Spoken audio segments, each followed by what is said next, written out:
Para todos y para todos, muy buenas noches. Bienvenidos a este webinar denominado Reforma Laboral 2025, Cambios para Empleadores en Colombia. Mi nombre es Caterina Daza Martínez, soy la líder del programa de Administración Humana de la institución universitaria CEIPA y es para mí un honor darles la bienvenida a este espacio de formación que hemos diseñado con mucho cuidado para ustedes. Desde CEIPA creemos que la gestión del talento humano no puede limitarse a procesos operativos, por eso nuestro programa de administración humana forma profesionales capaces de diseñar e implementar estrategias que impacten directamente en la competitividad y en la sostenibilidad de las organizaciones. Aquí, además de abordar los temas de contratación o nómina, abordamos aspectos estratégicos como el liderazgo, la transformación digital, la cultura organizacional, la analítica de datos y la toma de decisiones con esa visión estratégica.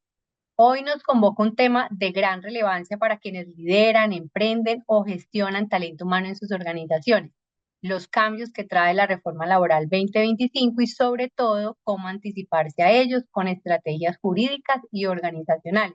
De tal manera que este espacio es una oportunidad para reflexionar, aprender y construir rutas de eficiencia organizacional. Quiero extender un saludo muy especial a los representantes de la Secretaría de Desarrollo Económico, de los municipios de Sabaneta, de Itagüí y de La Estrella. Si de pronto están por allí, les invitamos a que de pronto enciendan sus cámaras y quieren hacer un saludito breve. Qué rico poder contar con ustedes y saber que nos están acompañando en esta noche. Buenas Buenas noches. noches. Buenas noches. Buenas noches.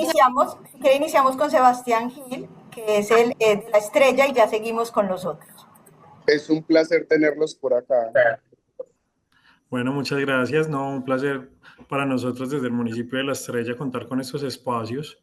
Son unas alianzas estratégicas que sirven mucho a todos los comerciantes, emprendedores y empresarios del municipio que están constituidos y que también están próximos a constituirse, y a ustedes como CEIPA, brindar estos espacios son importantes para todos nosotros. Entonces, agradecerles, un saludo también pues como para todos ustedes, también para las personas de los diferentes municipios que están acá, y bueno, muchas gracias por invitarnos a estos espacios. A ti, Sebastián, muchas gracias. Itagüí. Muy buenas noches a todos y todas. Saludo muy especial de parte de nuestro alcalde Diego Torres, nuestro director de Desarrollo Económico Carlos Mario Martínez. Mi nombre es Heiner Mosquera. Muy agradecido con el CEIPA por esta gran oportunidad que hemos tenido y contado a través de la alianza que hemos suscrito. Saludo muy especial a todas las personas que nos están acompañando, no solamente desde Antioquia, sino también a nivel nacional, y tengo entendido que algunas conexiones a nivel internacional. Un saludo especial para todos ellos. Muchísimas gracias, EIPA, por esta oportunidad que nos presentan en un tema tan vital e importante para todos nuestros empresarios, microempresarios, emprendedores y todas las personas que hacen parte del mundo laboral, para darnos a entender y comprender de una manera ágil y amena qué es lo que nos trae esta reforma laboral en nuestro país. Muy amables, un saludo pues muy especial para todos. Muchísimas gracias, Heiler. Sabaneta. Pues a todos, muchas gracias pues por la invitación. Juan, te estamos escuchando muy bajo. Disculpa. Ahí me escuchan mejor. Sí, perfecto, mucho mejor. Listo, muy buenas noches a todos. Muchas gracias pues a CEIPA y a todos ustedes pues por estar participando pues de esta charla tan pertinente pues en la noche de hoy, de parte pues de nuestro alcalde Alder Cruz, nuestro secretario de Desarrollo Económico, nuestra subdirectora Isabel Álvarez y mi nombre Juan Luis Larriaga. Pues estamos también muy dispuestos a acompañarlos dentro de ese proceso también de conocimiento de las nuevas reglamentaciones en Colombia. Les agradecemos mucho, esperamos pues que aprovechen mucho el espacio y gracias pues por que CEIPA nos tiene muy en cuenta todas las secretarías de desarrollo, en este caso La Estrella, Itagüí, pues todas las secretarías de desarrollo del sur para estos grandes espacios. Muchísimas gracias, Juan. a todos por su saludo y por haberse vinculado a este espacio. Su presencia hoy en esta noche demuestra un compromiso precisamente con el fortalecimiento del tejido empresarial de la región. También entonces saludo a empresarios, emprendedores, estudiantes, egresados y docentes que nos acompañan y en general a todos los que se han conectado en esta noche con nosotros. Para iniciar entonces y pues entrar en materia precisamente tengo el gusto de presentarles a Daniela Ángel Montoya, abogada de la Universidad de Medellín con especialización en Derecho de la Seguridad Social y en Gestión del Talento Humano de CEIPA. Daniela cuenta con más de 8 años de experiencia en el ámbito jurídico laboral, es cofundadora de FICIA, una firma especializada en asesoría jurídica laboral, desde donde acompaña a empresas en la implementación de estrategias legales que fortalecen sus procesos de gestión humana. Ha liderado asesorías en organizaciones como Dulce Avellana SAS, Mercados Unidos de Antioquia, Clandestinos Restaurantes, entre otros. Su trayectoria incluye la coordinación de talento humano, implementación de reglamentos internos, diseño de planes de bienestar, procesos disciplinarios, contratación y liquidación de nómina, así como la formación de equipos de trabajo. Su intervención tendrá una duración de aproximadamente 45 minutos en los que nos compartirá aspectos legales y estratégicos para fortalecer la gestión del talento humano en el contexto de la reforma laboral en Colombia. Luego de su intervención tendremos un espacio de conversación liderado por Santiago Arias Torres, docente y empresario, quien dialogará con Daniela a partir de las preguntas que ustedes pues nos van a ir dejando en el chat durante la conferencia. Para darle paso a Daniela, les recordamos que este evento cuenta con una insignia digital que certifica su participación y que puede ser incorporada en sus portafolios académicos y profesionales como evidencia de formación continua. Al finalizar, les vamos a compartir el enlace para que firmen la asistencia y les pedimos que diligencien allí sus nombres completos para que su insignia pues quede bien en el envío. Ahora sí, bienvenida Daniela, gracias por aceptar esta invitación. Bueno, muchísimas gracias a ustedes por la invitación, gracias a todos por conectarse justamente hasta ahora que ya se va tornando un poco compleja, pero pienso que es importantísimo que empecemos a ahondar sobre el tema de la reforma. Es una reforma que nos trae muchos cambios y bueno, es apasionante empezar a hablar de todo esto. Les pido que me disculpen si me excedo un poco del tiempo porque hablo mucho, pero lo amerita, realmente lo amerita porque hay cambios bastante importantes. Entonces podríamos incluso iniciar hablando de esta reforma desde su base. ¿Qué es lo que intenta la reforma laboral en Colombia para la actualidad? ¿Qué vemos hoy de nuevo? ¿Qué tenemos hoy que requiera de ese enfoque que se le está dando de la reforma? No sé por qué no me deja cambiarla allá, ahora sí. Entonces, lo primero que podemos decir y es hacer un pequeño análisis histórico de qué da pie a que hoy tengamos esta reforma y la idea es que no solamente nos llevemos un montón de conceptos, de criterios teóricos, ni siquiera de que sepamos cuál es el artículo que está modificando. Aquí lo que nos realmente importa es que nosotros podamos salir con muchas dudas, eso sí, de antemano se los digo, pero que sepamos cómo podemos empezar a estructurar internamente en nuestras organizaciones todos estos cambios que se nos están proponiendo. Entonces, hago esa línea histórica para que entendamos algo, y es que nuestro Código Sustantivo del Trabajo, que es la norma que por excelencia rige las relaciones laborales, viene desde el año 1950.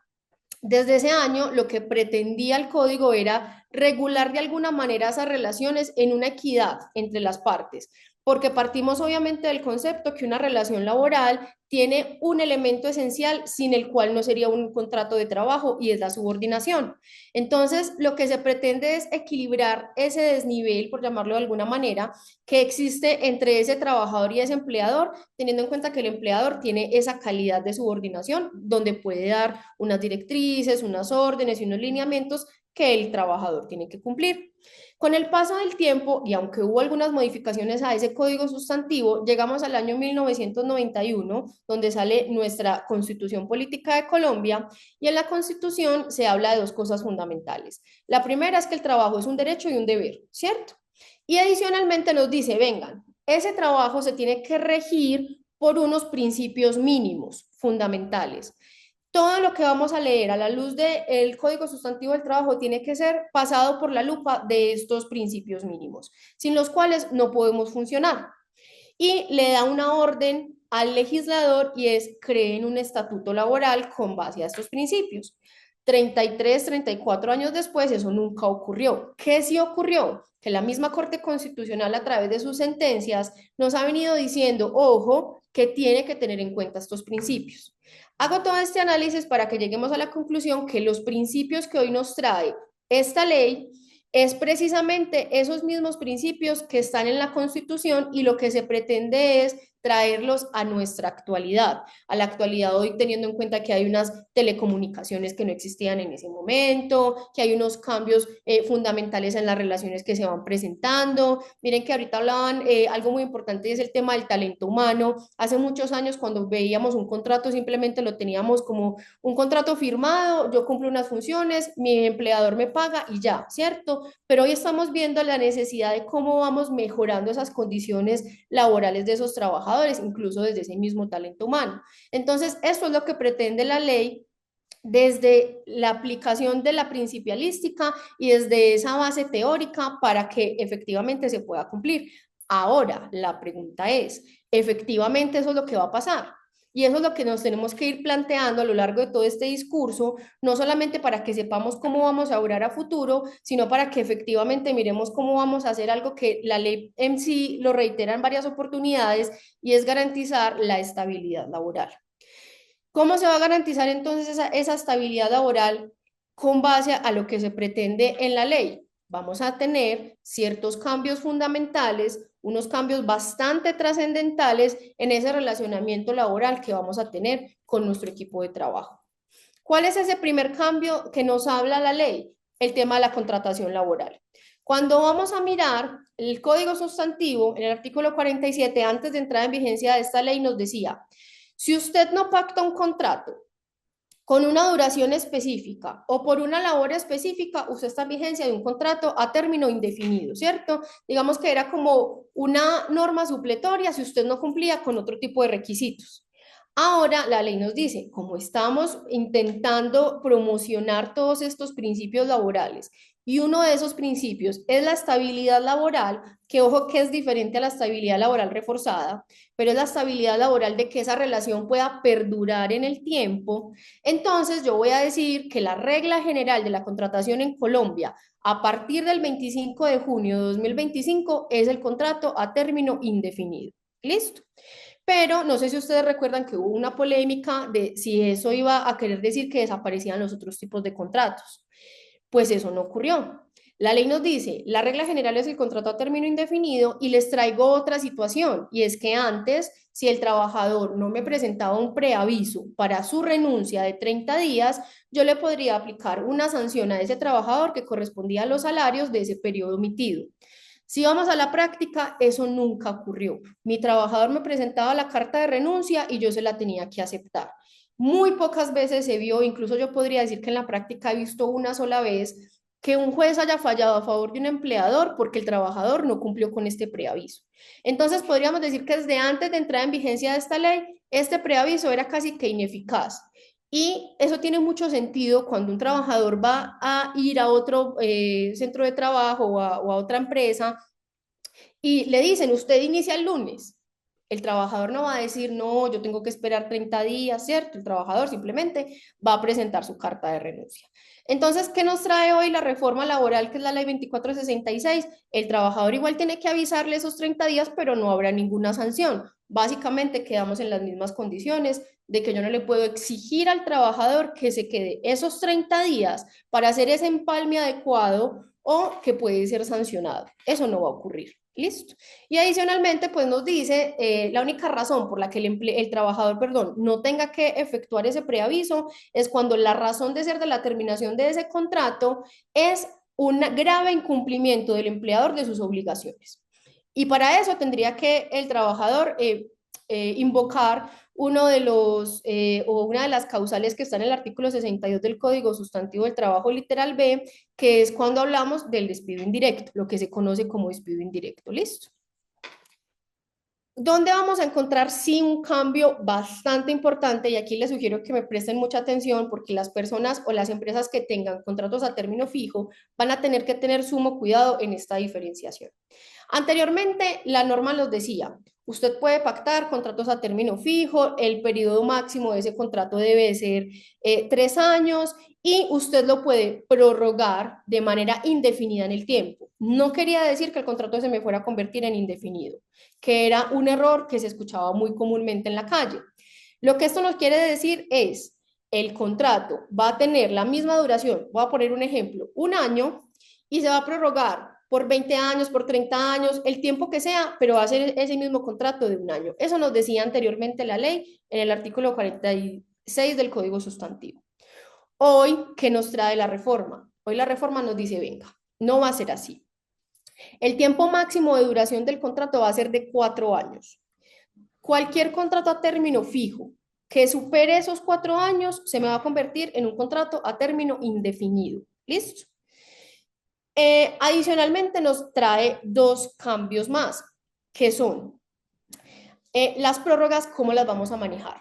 Anteriormente sabíamos que las prórrogas eran de la siguiente manera. Yo pactaba un contrato a término fijo inferior a 1 año y resulta que yo pactaba un plazo inicial, ¿cierto? Finalizado ese plazo inicial, yo pactaba otras 3 prórrogas por un tiempo igual o inferior al inicialmente pactado. No se podía por un plazo superior. Y a la 4ª prórroga, mi contrato tenía que ser por 1 año, ¿cierto? Así estaba anteriormente. Ahora, ¿qué nos dice la reforma? Venga, vamos a hablar de 2 tipos de prórrogas. Una prórroga automática que va a operar casi que igual a como estaba anteriormente, es decir, las partes no se pronuncian, no hay ningún preaviso de terminación de contrato, el contrato se va a prorrogar por un tiempo igual al de la prórroga anterior, y ahí vamos a tener una diferencia, y es que las primeras 3 prórrogas yo las voy a pactar o ya sé que me van a venir de acuerdo a las prórrogas anteriores, ¿cierto? Pero yo voy a guardar silencio. Y ahí voy a tener una 4ª prórroga que va a ser por 1 año y no puedo poner yo el plazo que yo quiera. Diferente a esta nueva modalidad que nos trae la reforma y es la prórroga pactada. ¿Qué quiere decir esa prórroga pactada? Que yo puedo pactar de manera expresa con mi trabajador a través de un otro sí, por ejemplo, que ese periodo que yo voy a tener de prórroga sea inferior, igual o superior al de la duración inicial, ¿cierto? Pero aquí está la diferencia y es donde nosotros como empresa tenemos que tener mucho cuidado, porque aquí ya no nos están hablando que a partir de la 3ª prórroga, la 4ª prórroga va a ser por 1 año, sino que aquí nos están diciendo que una vez superada la 4ª prórroga, la 5ª tiene que ser por 1 año. ¿Y por qué esto es importante? Porque yo, empleador, tengo que tener un registro claro de qué trabajadores están bajo este tipo de contratos y cuántas prórrogas llevo yo con esa persona. Les voy a poner un ejemplo. Nosotros asesoramos una institución de educación superior. Resulta que esa institución tiene unos docentes que están contratados bajo un contrato a término fijo. Resulta que en algunas oportunidades necesitan que la prórroga siguiente sea, por ejemplo, de 8 meses, pero su contrato es por 6. Entonces, ¿qué pasaba en la situación anterior? Había que hacer 2 prórrogas, una por 6 meses, que era el mismo tiempo del inicialmente pactado, y una segunda prórroga por 2 meses para poder cumplir con esa necesidad operativa. Pero resulta que ahora a mí me dice la ley que yo puedo pactar una prórroga con mi trabajador de manera expresa y la puedo pactar por esos 8 meses. Pero cuando yo hago ese pacto con mi trabajador, puede que mi trabajador vaya a tener una 4ª prórroga en esa misma condición y una 5ª ahora sí por 1 año. Y eso va a generar demasiada confusión en la práctica. Y la sugerencia aquí es que nosotros tengamos un control estricto y claro de qué trabajadores están bajo esa modalidad, cuántas prórrogas yo he pactado con ese trabajador y de qué manera he pactado esas prórrogas, para que no me vaya a pasar que yo ya no necesite tener a ese trabajador vinculado y por esa negligencia en la fijación de las prórrogas, yo me tenga que quedar con esa persona por 1 año, o que la tenga que indemnizar y que esa indemnización corresponda a 1 año de servicio, ¿cierto? Otro tema que no es nuevo, pero que también es importante recalcar, y es que este tipo de contratos tienen que constar por escrito, ¿listo? Otra diferenciación importante que nos hace la ley es sobre los contratos por obra o labor determinada. La norma era muy ambigua en el tema y había mucha jurisprudencia al respecto, pero no había una ley que nos hablara con mayor detalle de este tipo de contratos. ¿Qué dice la norma en este caso? Venga, sí los pueden pactar, pueden haber contratos por obra o labor. Ahora, ojo, que tienen que detallar esa obra o labor de manera clara y expresa, demasiado precisa para que no se vaya a confundir ese contrato y no se vaya a presumir que es un contrato a término indefinido. Me explico, resulta que yo necesito contratar un docente y ese docente va a durar lo que dure un curso, ¿cierto? Yo tengo que detallar qué curso va a dar ese docente y dejarlo muy claro, porque de lo contrario, ese docente al final me podría demandar y decir que era en vigencia de un contrato laboral y que esa terminación que yo apliqué por una obra específica es ineficaz y por ende tengo derecho a la liquidación o a la indemnización de una terminación sin justa causa. ¿Listo? ¿Cómo me salvo yo? Y esto es lo otro que hay que tener en cuenta para no incurrir en que ese contrato se me vuelva indefinido. De dos maneras. Una es que finalizada esa obra específica, yo liquide el contrato y suscriba un nuevo contrato con ese trabajador por una labor diferente, ¿cierto? O la otra es que no tenga que liquidar a ese trabajador, pero se suscriba un documento, dice la ley, un otro sí, en que donde las partes lleguen al acuerdo de que van a desempeñar otra labor diferente a la que dio inicio a esa relación laboral. Y ahí yo me estoy cubriendo en salud como empleador para que finalizar esa nueva obra yo no tenga que continuar con ese trabajador. Listo. Y este contrato también debe de constar por escrito. Ahora vamos a hablar de, pienso yo, una de las situaciones que más escozor está despertando hoy en día. Y no es de que se trate de polemizar si esto está bueno, si esto está malo. Esto es lo que dice la norma, pero cuando lo llevamos a una práctica, ya les voy a contar lo que hemos escuchado nosotros, por ejemplo, de muchas empresas de diferentes sectores que se pronuncian al respecto. Entonces, el contrato de aprendizaje. Sabíamos que el contrato de aprendizaje era un contrato especial donde se regulaba esa relación con un aprendiz, pero que ese aprendiz no se consideraba trabajador, ¿cierto? Ahora sí se considera trabajador. La ley me dice, vamos a tratarlo como un trabajador con un vínculo laboral especial y su contrato va a ser a término fijo y será regido por las normas del Código Sustantivo del Trabajo. ¿Qué me quiere decir esto? Que yo a un aprendiz lo puedo sancionar, le puedo hacer un proceso disciplinario, yo le puedo terminar el contrato por una justa causa, ¿cierto? Ahora, ¿qué pasa? Que a mí la ley me dice hoy cómo le tengo que pagar yo a ese aprendiz. Y es acá donde las empresas no están conformes en algunas ocasiones con esos porcentajes que se debe de reconocer.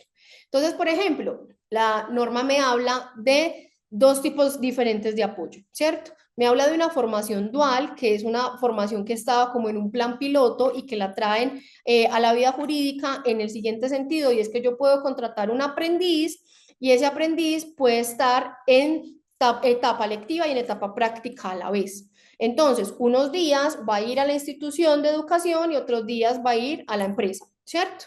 Y cuando ocurre esa situación, yo tengo dos condiciones. El primer año a ese aprendiz le voy a pagar el 75% del salario mínimo y el segundo año el 100% del salario mínimo. Cuando estoy en una formación tradicional, que era la que conocíamos, que era la etapa lectiva o la etapa práctica, me dice la ley, ya no le vamos a pagar al aprendiz en la etapa lectiva el 50% del salario mínimo, sino que le tenemos que pagar el 75%. Y ahora lo tenemos que afiliar a salud y a ARL. Pregunta, ¿para qué ARL? Yo lo afilio a ARL, pero ¿cuándo la ARL me va a cubrir a ese aprendiz? ¿Cuándo está estudiando? Porque no va a estar trabajando. Entonces, aquí empiezan algunas de las inquietudes que nosotros tenemos dentro del campo laboral y jurídico frente a la regulación que tiene la norma y que evidentemente tenemos que esperar que alguien venga y nos explique cómo va a quedar, ¿cierto? Y la otra situación es que cuando el aprendiz está en la etapa práctica, es decir, está acudiendo a la empresa, yo le tengo que pagar el 100% del salario mínimo y ya no va a estar supeditado a el índice de desempleo del país, ¿cierto? Sino que ya le tengo que pagar y reconocer siempre ese 100% del salario mínimo. Adicionalmente, lo tengo que afiliar a salud, pensión, ARL. Y ese aprendiz va a causar todas las prestaciones sociales y vacaciones que va a causar también un trabajador normal. Listo. ¿Cuáles son algunas circunstancias que muy probablemente ya ustedes están encontrando en la práctica? Y es que no existe planilla pila para efectuar los aportes a seguridad social de estos aprendices. Si ustedes hoy van y miran, todos los operadores pila están mirando cómo vamos a resolver esta situación. Porque, ¿qué nos dice la ley? Esto está vigente desde el 25 de junio. Esto ya está rigiendo, pero no tenemos la infraestructura. Entonces vamos a pedirle al Ministerio de Salud que nos ayude con la infraestructura. ¿Qué va a pasar mientras tanto? Y aquí se presentan varios escenarios. El primero, que muy probablemente ustedes me pueden decir, el SENA está diciendo que esto todavía no está vigente. El SENA lo está diciendo, pero sí está vigente. El SENA está diciendo que solamente rige para los contratos que se vayan a dar después de la publicación de la ley. Falso. Aplica para los contratos que ya están vigentes. ¿Qué pasa? Que estas garantías que se le están dando a estos aprendices que ya estaban contratados, no quiere decir que la norma vaya a ser retroactiva desde el momento de la contratación de ese aprendiz. Quiere decir que va a ser vigente desde el 25 de junio. Me explico. El 30 de junio teníamos que pagar primas, ¿cierto? Resulta que sale el 25 esta ley. ¿Qué pasa con el aprendiz que yo tengo en etapa práctica frente a esa prima? ¿Se la tengo que pagar desde el momento en el que yo lo contraté o desde el 25 de junio? Hay que pagársela desde el 25 de junio, es decir, ese aprendiz causó ya 6 días de prima. ¿Listo? Eso nos trae la norma. Continuando entonces con estas preguntas que nos genera la entrada en vigencia de esta norma puntualmente, existe otra inquietud y es los aprendices que están hoy, que no tienen la planilla PIRA para efectuar el aporte a salud, pensión y ARL, ¿me van a reclamar a futuro pensión? Y muy probablemente sí. ¿Qué quiero decir? Hoy no tenemos pila, hoy no tenemos forma de hacer aportes a pensión de estas personas, pero ellos muy probablemente cuando ya esté la planilla van a esperar que yo empleador haga el aporte de esas semanas que no le puedo aportar en este momento y probablemente me lo va a reclamar porque ya es un derecho adquirido. A mí me parece grave esta situación y la invitación a las empresas es que puedan provisionar esas semanas que a futuro van a tener que aportar, porque muy probablemente el trabajador lo va a reclamar, porque el aprendiz ya es un trabajador, ¿cierto? Y recordemos que la pensión no prescribe, entonces no quiere decir, ay no, tranquilos, en 3 años, ellos no se van a acordar de eso. En 3 años les prescribe, no, ese derecho no les va a prescribir en 3 años y ellos lo van a poder reclamar. ¿Listo? Esto en cuanto al contrato de aprendizaje. Y de acá vamos a pasar, me voy a saltar rápidamente a un tema de las plataformas de reparto que también tiene una regulación especial. Esta no la voy a ahondar mucho para que nos pueda dar el tiempo, pero básicamente lo que nos dice es, vengan, ustedes tienen que empezar a regular esa relación que tienen con los Rappi, los Didi, etcétera, ¿cierto? ¿Por qué? Pues porque hoy tenemos una informalidad frente a ese sector y uno de los principios que nos rige esta ley es que formalicemos el trabajo.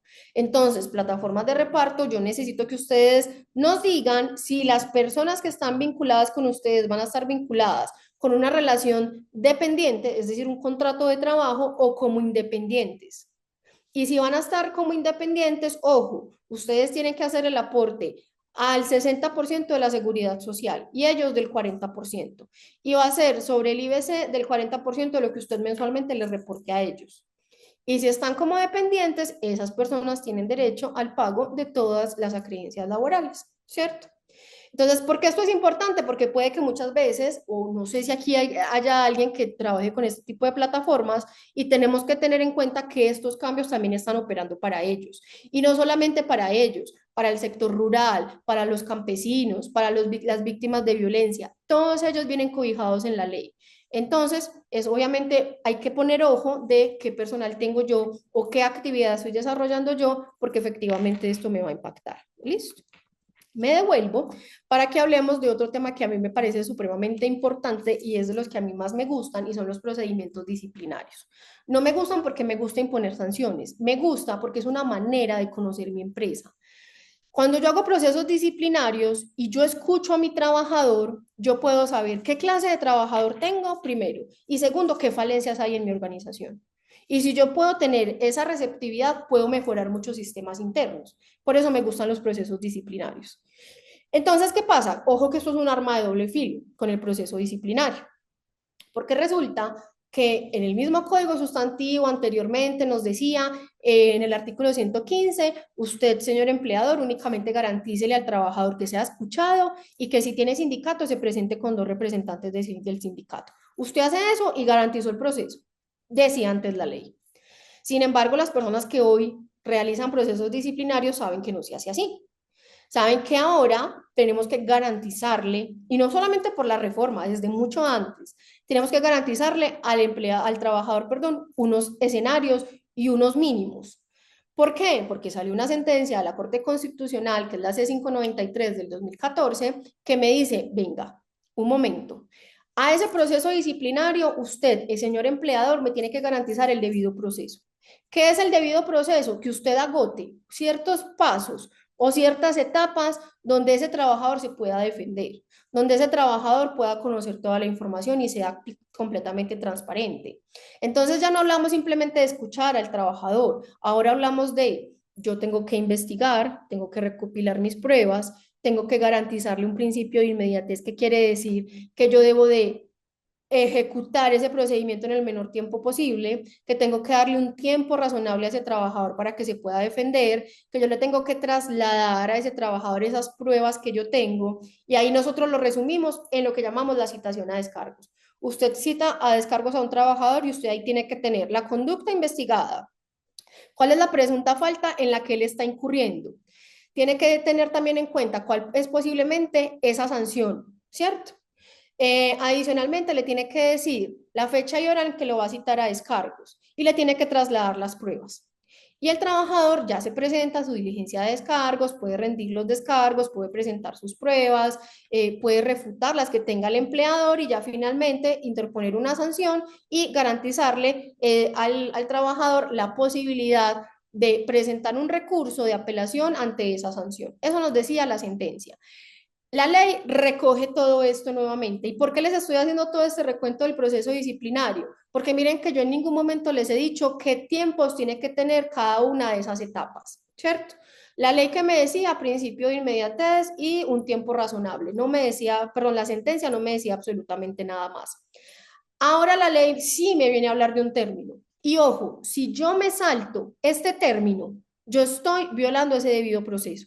¿Qué quiere decir? Se me va a caer el proceso disciplinario, va a ser ineficaz. Y si yo a través de ese proceso disciplinario iba a despedir a un trabajador, muy probablemente ese trabajador me vaya a poder reclamar porque le terminé el contrato sin una justa causa. Miren lo grave que es.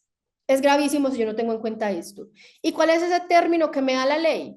Y es que entre la citación a descargos y la diligencia de descargos debe de haber un tiempo mínimo de 5 días para que ese trabajador se pueda preparar. Entonces es fundamental que esto lo tengamos en cuenta y que esto quede entre el reglamento interno de trabajo, porque una invitación que hace la ley es a modificar ese reglamento interno de trabajo, no solamente en este aspecto, ahora vamos a ver otros, pero esto es supremamente importante que lo tengamos en cuenta. Ahora, yo planteo una preocupación que yo noto en la práctica, y es que no voy a hablar mal de los trabajadores, ojo, pero en la práctica nos hemos percatado de unas situaciones donde el trabajador también aprende a vulnerar esa norma, ¿cierto? Entonces, ¿qué pasa cuando la razón por la cual yo voy a citar a un trabajador es por una falta grave? Una cosa es que yo cite a un trabajador por una llegada tarde. Si yo cito a ese trabajador por una llegada tarde, yo no tengo ningún problema que se tome los 5 días. Pero si yo estoy citando a ese trabajador porque tengo una presunción de un hurto o de una vulneración de mi sistema, ¿cómo voy a hacer para yo tener a ese trabajador 5 días en la empresa? ¿Qué pasa si ese trabajador es de aquellos que existen y muchos les gusta incapacitarse? ¿Yo qué hago con ese trabajador si empieza a buscar una estabilidad laboral reforzada? ¿Qué garantía se le da al empleador? A mi criterio, ninguna. Y lo único que se podría hacer en ese sentido, cuando el caso es grave, es separar al trabajador de su cargo, que no es una suspensión, porque igual le tengo que pagar. Ojo, no es una suspensión, no es como muchas empresas dicen, yo no lo puedo suspender ya y después le hago los descargos. No, eso no se puede. Si yo lo voy a separar del cargo es para garantizar que esa investigación no se vaya a ver afectada, ¿cierto? Pero yo igual le tengo que pagar esos días que lo voy a separar del cargo. Entonces, ahí es un tema muy álgido, muy importante que tenemos que tener en cuenta a la hora de aplicar procesos disciplinarios. Y aquí les digo algo, ojo que hay muchas empresas a las que no les gusta hacer procesos. Hay muchas empresas, y no pequeñas, medianas, grandes, multinacionales, a todas, donde hemos escuchado decir, es que por cultura organizacional yo no hago descargos. Es que a nosotros no nos gusta hacer procesos porque es que eso indispone al trabajador. Y ojo, sí, puede que yo, previo a todas estas situaciones, prefiera tener una estructura tan bien soportada de que yo pueda manejar un tema positivista con mis trabajadores, que yo pueda abrir espacios de diálogo, que yo pueda hacer algunas mesas de trabajo, que yo pueda hacer un seguimiento, retroalimentaciones y demás actividades que yo quiera proponer para que mi equipo siempre esté bien. Pero, primero, si yo no hago procesos y yo quiero salir de un trabajador, ese trabajador me va a salir más caro porque lo tengo que indemnizar, ¿cierto? Pero hay otra situación mucho más grave y es que cuando yo despido a un trabajador y ese trabajador viene presentando problemas de salud, esa terminación unilateral del contrato sin justa causa puede ser una presunción de que yo lo estoy despidiendo en razón de esa enfermedad. Y ese trabajador puede demandar. Diferente es si yo tengo un proceso disciplinario estructurado, si yo ya vengo haciendo diferentes procesos a ese trabajador. Y como les dije que a mí me gusta hablar mucho, les voy a traer un caso. Resulta que hay una institución aquí en Medellín que tenía un trabajador que presentó un quebranto de salud muy importante, muy fuerte. Fue una situación muy compleja. Esa situación derivó en que ese trabajador presentara problemas de salud mental que también eran muy fuertes. El trabajador era excelente en un inicio, pero todas estas situaciones fueron derivando problemas con otros compañeros de trabajo, incumplimientos, agresividad, maltrato. Esta empresa decide terminar el contrato e indemnizar al trabajador. Y una muy buena indemnización, no fue poquito. Pero ¿qué pasó? El trabajador no quedó contento, el trabajador demandó.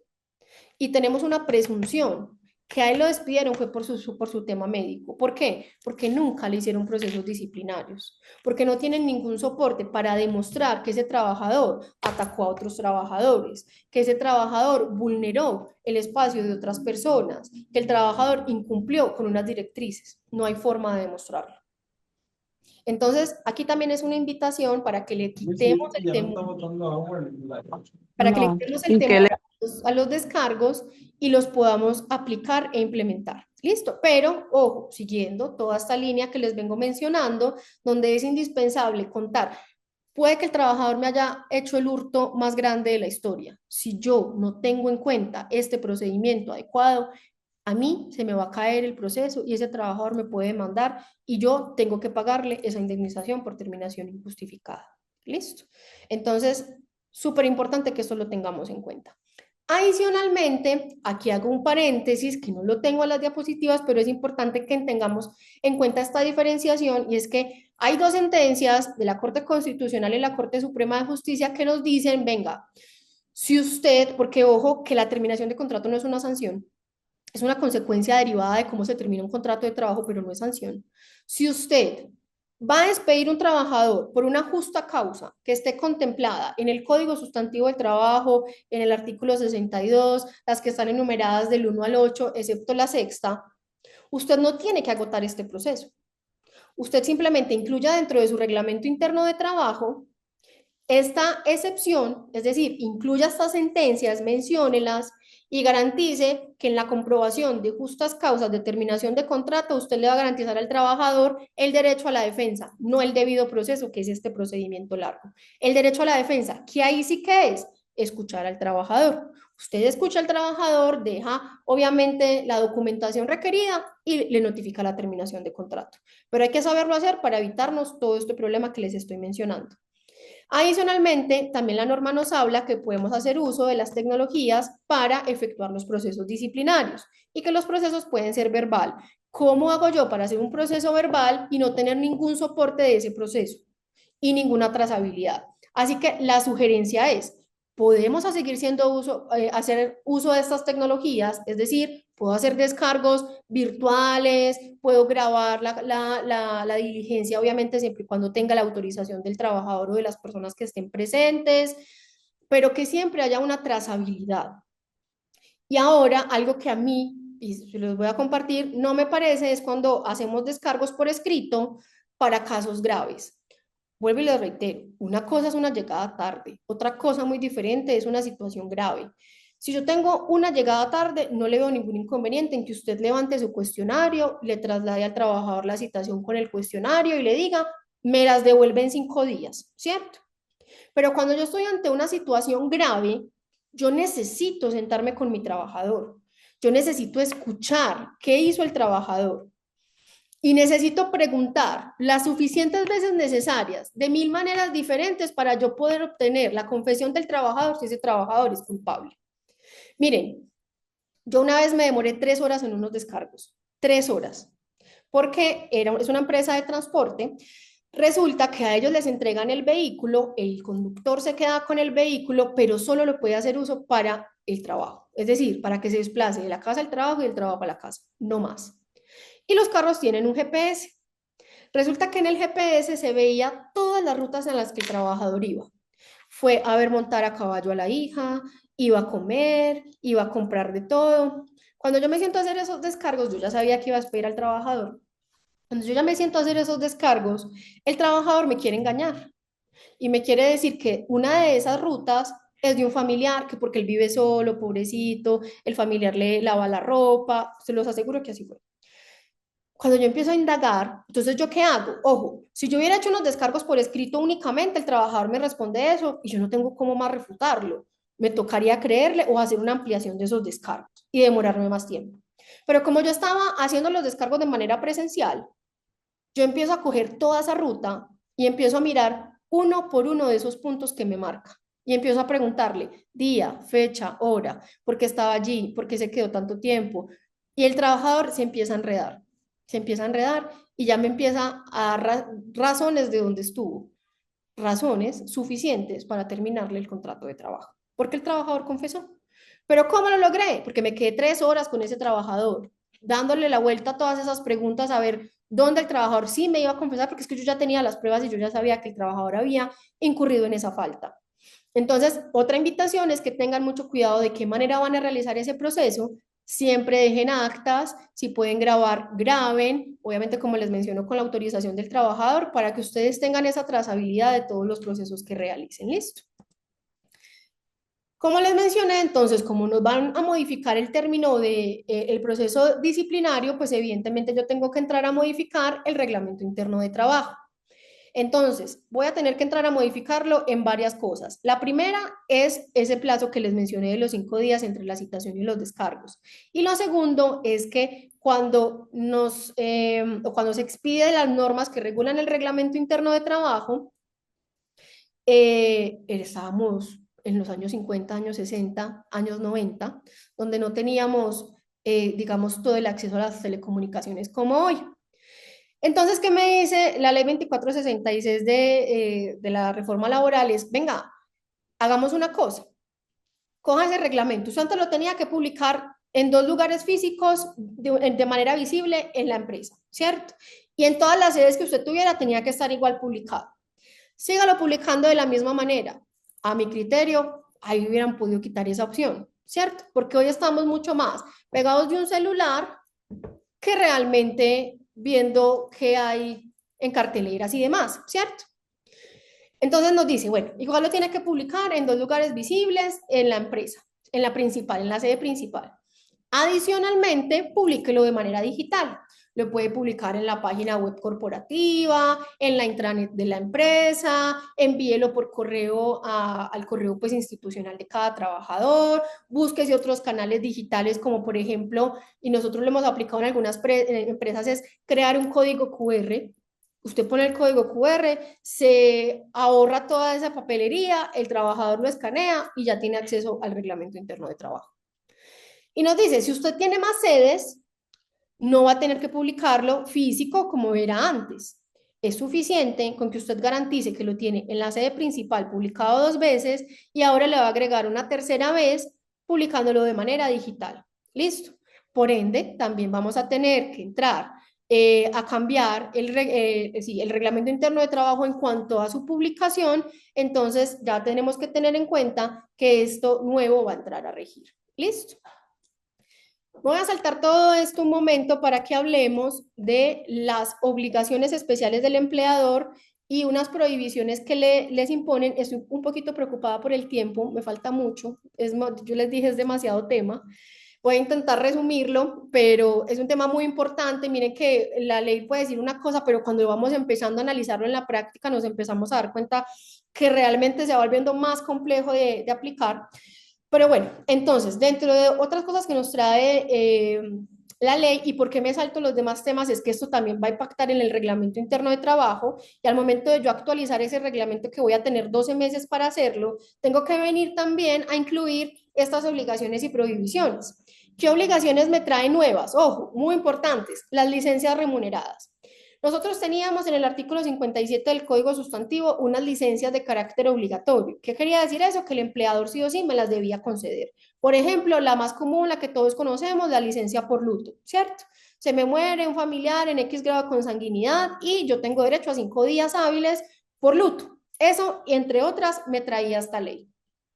Ahora, la reforma me dice, a esas, súmele las siguientes. Ojo pues, la primera, citas de urgencia, citas médicas de urgencias y citas médicas con especialistas, siempre y cuando el trabajador haya soportado previamente que contaba con esa cita. ¿Listo? Y a las mujeres que padezcan endometriosis también las va a cubrir la licencia obligatoria para tratamientos. Entonces, ¿qué quiere decir eso? Muchas empresas antes decían, yo le doy permiso y usted me paga el tiempo, ¿cierto? O no le doy permiso. Hoy usted le tiene que decir al trabajador, le doy permiso y le pago el tiempo. ¿Listo? ¿Cuál va a ser la diferencia? Que evidentemente el trabajador me tiene que soportar y me tiene que traer ese soporte que estuvo en la clínica. Y aquí la invitación es, vengan, seamos rigurosos dentro del reglamento. ¿Qué pasa si ese trabajador se toma más tiempo del debido? Yo le di el permiso para que asistiera. Pero si, por ejemplo, como me pasó hoy en una empresa que me dijeron, no, es que la cita era de 1 hora y la trabajadora volvió al mediodía. Esa trabajadora, yo me sentaría por lo menos a hablar con ella. Y en el peor de los casos, le aplicaría un proceso disciplinario. ¿Dónde está el soporte? ¿Por qué te demoraste todo el día? ¿O por qué nunca más volviste a aparecer? ¿Cierto?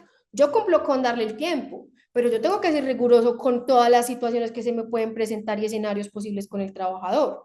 Y si el trabajador no vuelve, y si el trabajador llega tarde, y si el trabajador me dijo que era 1 hora, pero no aparece en ninguna parte, entonces yo tengo que tener establecido qué soportes voy a permitir, si solamente la orden médica, si voy a permitir el registro de hora de entrada y de salida, que es fundamental cuando son citas de urgencia, porque yo puedo con eso detectar por lo menos si ese trabajador me dijo la verdad de que durante la jornada laboral fue al médico. Y que no sea como muchos otros casos, que el trabajador entra a las 3 de la tarde, tengo un restaurante al que le pasa, el trabajador entra a las 3 de la tarde, amaneció enfermo, pero él va al médico a las 4, porque no fue al médico en la mañana, porque no pidió incapacidad desde temprano. Entonces ahí nos toca empezar a prever todas esas situaciones, cómo vamos a trabajar con estos casos. ¿Listo? Pero ya sabemos que tienen licencia remunerada. Y ojo a este dato, la calamidad doméstica.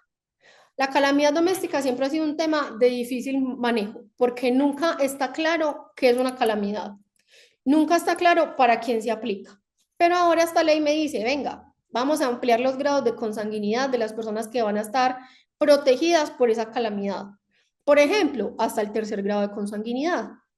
Pero entonces, ¿eso qué quiere decir? Que si a mi tío se le está cayendo la casa, yo me tengo que ir del trabajo porque está dentro de mi tercer grado de consanguinidad. ¿Y qué es una calamidad? Que es una pregunta que todos nos hacemos. ¿Qué es una calamidad? Y aquí yo les doy un dato, que a mi juicio es lo que tenemos que tener en cuenta. Y es que la ley me habla de grave calamidad doméstica, porque calamidad puede ser cualquier cosa. Cuando a mí me hablan de grave calamidad doméstica, es algo que ponga en riesgo la vida de mi trabajador. Un tema de caso fortuito, fuerza mayor, por ejemplo, cuando hubo todos estos derrumbes acá en la ciudad, eran situaciones que eran graves, eran complejas. ¿Cómo yo voy a obligar a un trabajador que se me presenta a trabajar en esas condiciones, cierto? Eso es una grave calamidad doméstica. ¿Qué no es una grave calamidad doméstica? Como me pasó esta semana, que me llaman y me dicen, yo tengo una pregunta, vení. Tengo un caso de una trabajadora que trabaja de manera híbrida, solo tiene que ir a la empresa 2 días. Y a la trabajadora le van a operar el hijo de 15 años de la rodilla. Y ella está pidiendo licencia por calamidad. ¿Se la tenemos que dar? Y yo le dije, no, a mí no me parece. Eso para mí no es una calamidad. No es una grave calamidad. Calamidad sí, pero grave calamidad no es. ¿Eso pone en riesgo la vida de mi empleador, de mi trabajador, perdón? No. Entonces yo no considero que se le tenga que dar. Y les digo, vengan, ¿por qué no hablan con esa trabajadora y le proponen otras opciones? ¿Por qué no saca unos días de vacaciones? Pues es que estamos hablando de una trabajadora que está 3 días en la casa.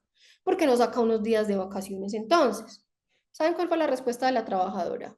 Ah, no, yo tengo un viaje a Estados Unidos y yo no lo voy a cancelar. Entonces no era tan grave la calamidad, a mi criterio. Entonces aquí la sugerencia es que miremos que sí sea grave. Ese va a ser el criterio diferenciador de cuándo tenemos que dar calamidad. Ahora, la ley sigue sin decirnos cuántos días son. ¿Cuántos días yo le voy a dar a ese trabajador? 1, 2, 3. ¿Quién mide ese grado de gravedad? El empleador. Hasta el momento el empleador, ¿cierto? Ahora, podemos asistir al entierro de nuestros compañeros de trabajo, un número ilimitado de compañeros, que no ponga en riesgo la actividad de la empresa. Eso dice la ley. Otra cosa que nos dice es que yo también le tengo que dar permiso al trabajador para citaciones legales, administrativas y judiciales. ¿Listo? Y ojo a esta, para acompañamiento escolar. Cuando yo soy acudiente de un menor y me citan en el colegio de ese menor, mi empleador me tiene que dar permiso. Yo tengo es que soportar esas citaciones, ¿cierto? Pero me lo tienen que conceder. Y no solamente concedérmelo, me lo tienen que pagar. Y no solamente pagármelo, no me lo pueden reclamar después. Es decir, no me pueden decir, sí, pero se queda más tarde hoy. O cuándo me van a ir a pagar ese tiempo. Eso ya no lo podemos decir. Listo. Y también esta ley es bastante inclusiva y como les mencioné, no solamente en equidad de género, sino que también nos trae y nos habla de campesinos, personas del sector rural, mujeres, nos habla de temas de violencia, o sea, busca ser muy inclusiva en esos sectores. Entonces nos trae algo que yo tengo una pregunta frente a esa situación. Y es que nos dice, venga, en la medida de sus posibilidades, señor empleador, usted me va a garantizar la reubicación de víctimas de violencia doméstica, hombres o mujeres. Mi pregunta es, como esa palabra reubicación suena tan duro cuando estamos en un caso de estabilidad laboral reforzada por fuero de salud, esa reubicación quiere decir que esa persona me va a gozar de un fuero. Si yo quiero terminarle el contrato a esa persona, no en razón de su condición de violencia, sino por una situación laboral, yo primero tengo que garantizar esa reubicación. Esa mujer en algún momento me puede interponer una acción de tutela para reclamarme el reintegro porque yo no la reubiqué primero. Esa es mi duda. Puede que esté siendo muy exagerada, pero resulta que nosotros en Colombia tenemos algo que es bueno y malo a la vez y es la acción de tutela. Porque la acción de tutela a mí me garantiza derechos fundamentales que están siendo vulnerados y que esa vulneración me puede generar un perjuicio si no se atiende a tiempo. Pero ¿qué pasa cuando yo abuso de la acción de tutela? O cuando esa acción de tutela la conoce un juez que no tiene idea de derecho laboral, como es un juez penal, que no tiene por qué saberlo. Pero cuando enviamos a reparto esas tutelas, caen a cualquier juzgado. Entonces, yo hoy tengo un caso de un señor supremamente grave y el caso me cayó en un juzgado penal. No tengo idea qué va a pasar ahí, porque puede que el juez no tenga idea de nada de derecho laboral, ¿cierto? Entonces, mi pregunta es, ¿podríamos llegar a abusar de la acción de tutela allí? ¿Y van a generar un precedente para esas personas? Yo lo veo venir. Muy probablemente eso vaya a ocurrir. Vamos a ver qué pasa. ¿Listo? Otra situación importante y es que nos dice que las empresas que tengan hasta 500 trabajadores van a tener que contratar 2 personas con discapacidad por cada 100 trabajadores. Y a partir de los 501 trabajadores tienen que contratar al menos un trabajador con discapacidad por cada 100 trabajadores. Es un trabalenguas bastante grande. Lo importante es que esto va a empezar a regir en un año. Hoy no es de carácter obligatorio, en un año sí, pero lo cual quiere decir que yo, empleador, voy a tener que empezar a hacer contrataciones de personal con discapacidad. Eso está bien, yo no le encuentro ningún problema que queramos ser inclusivos. El problema es ese grado de incapacidad, ¿cómo lo vamos a medir? ¿Es una incapacidad leve, moderada, grave? ¿Es una incapacidad que tiene que estar, digamos, certificada por el Ministerio de Trabajo supuestamente, pero ese trabajador de entrada va a gozar de estabilidad laboral reforzada? Es decir, yo los voy a contratar para cumplir una cuota, pero en el momento en el que ese trabajador incurra en una falta, porque al fin y al cabo va a ser un trabajador, yo no lo voy a poder despedir. A mí esto me genera preocupación y dudas. Hoy tengo una empresa que tiene 11 trabajadores con estabilidad laboral reforzada. 11. Y no sabemos qué hacer con esos trabajadores, porque la gran mayoría de ellos esperan quedarse ahí para siempre o en su casa, percibiendo sus ingresos, pero sin querer mejorarse, sin querer trabajar y sin permitir que la empresa siga progresando. Entonces, hoy yo digo, la empresa ya cumple con la cuota, esa empresa ya cumple, pero entonces yo no los puedo sacar. Y no quiero ser cruel y no quiero sonar grotesca con lo que estoy diciendo, pero es una realidad que viven las empresas el día de hoy. Y puedo seguir poniendo ejemplos, solo que no tengo tiempo. Pero ahorita terminó hace nada una reunión con una empresa que me decían, ¿qué voy a hacer con este trabajador? Tuvo supuestamente un accidente bajándose de un bus, le dio un esguince. Después ya era un problema en el peroné. Ya después era un problema en la rodilla. El trabajador no quiere venir. Lo mandamos a exámenes médicos, no va. Y si va, se va en la mitad de los exámenes. El trabajador tiene 2 embargos. El trabajador sabía que lo queríamos despedir. ¿Qué voy a hacer con ese trabajador? Y empezamos a hurgar en todo el escenario jurídico a ver cómo vamos a poder demostrarle al ordenamiento jurídico que necesitamos prescindir de ciertos trabajadores porque no quieren estar, no quieren cooperar. ¿Listo? Y las prohibiciones, que también las vamos a tener que incluir dentro del reglamento, porque nos habla mucho, y aquí tenemos que tener mucho cuidado, porque nos habla muchísimo del tema de discriminación. Y ojo, que aquí nos van a hablar de acoso, de violencia y discriminación, lo cual quiere decir que esto va a influenciar en acosos laborales. Sabemos que el acoso laboral está regido por la Ley 1010 del 2006, perdón, y ahí tenemos unos protocolos, unos procedimientos y una estabilidad laboral reforzada para aquellas personas que interpongan una queja de acoso laboral. Entonces, tenemos que mirar cómo está nuestra organización de cara a temas sexuales, políticos, ideológicos. No porque los vayamos a empezar a fomentar, es que tenemos que respetar ese tipo de diferencias. De lo contrario, vamos a tener una gran cantidad de quejas de acoso laboral, ¿cierto? ¿Cuál es, y no es por meter temor, pero cuál va a ser la sugerencia aquí para ustedes, empleadores? Vengan, busquemos implementar protocolos, instrumentos, procedimientos, políticas, donde sigamos concientizando a nuestros equipos de trabajo del respeto que tenemos que tener por las minorías y por cualquier grupo poblacional. No solamente tiene que ser un grupo específico, pero en estos días un gerente me decía, entonces ya no le puedo seguir diciendo negrito a fulanito. Vengan, no, es que porque estamos haciendo eso, ya pasamos esa etapa, no nos busquemos sanciones, esto es sancionable administrativamente. O sea, el Ministerio de Trabajo puede llegar a imponer sanciones relacionadas con este tema. Entonces, es una invitación a que revisemos esa cultura que tenemos dentro de cada grupo y busquemos cómo mejorar, cómo implementar un trato adecuado y respetuoso para que vayamos a evitar este tipo de situaciones. Pero aquí hay otra que a mí me parece demasiado, demasiado delicada, y es el tema de salud mental. Miren, no podemos discriminar a personas con enfermedades de salud mental, no lo trae la ley expresamente. Y aquí es un tema muy importante, porque a mi criterio, hoy tenemos, y me perdonan que lo diga de esta manera, puede que no sea preciso, pero cierto grado de irresponsabilidad médica cuando tenemos a médicos generales emitiendo conceptos de personas con depresión y ansiedad generalizada, cuando no han pasado todavía por un procedimiento psiquiátrico o psicológico para poder avalar ese diagnóstico que yo le estoy dando a ese trabajador. ¿Y por qué es delicado? Porque yo ya estoy constituyendo una estabilidad laboral reforzada sin ni siquiera saber si efectivamente ese trabajador goza de ese fuero. Miren, tengo una trabajadora que en palabras textuales dichas por ellas fue al médico y le dijo: doctor, llevo 3 días tan triste. Con eso tuvo. Con eso tuvo. Y la señora tiene un problema en el túnel, entonces ya las incapacidades del túnel no son suficientes, entonces empezamos a jugar con el túnel, con la depresión, con el túnel, con la depresión.